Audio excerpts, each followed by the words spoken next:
but around the world, the crisis is in different places. Where are we, as a planet with respect to COVID-19? So we have to be vigilant. It's a very serious disease. It's the virus does what he wants, wear the mask, because this has shown that the scientific studies on it that it's really the one good method of avoiding. So there is already one. Now, big question mark is are there any side effects that we have? But there's very, very strong development on vaccine.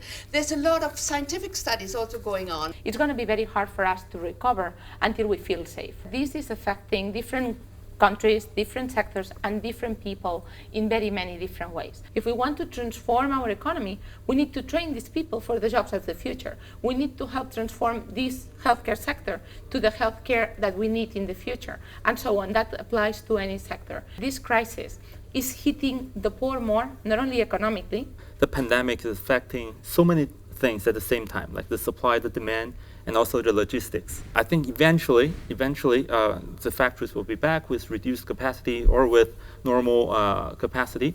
But the problem is the demand side.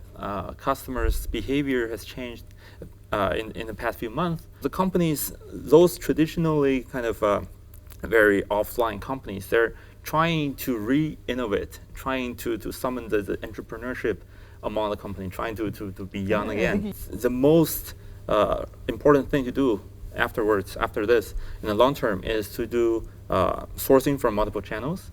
So on that front, first you need to do supply chain mapping.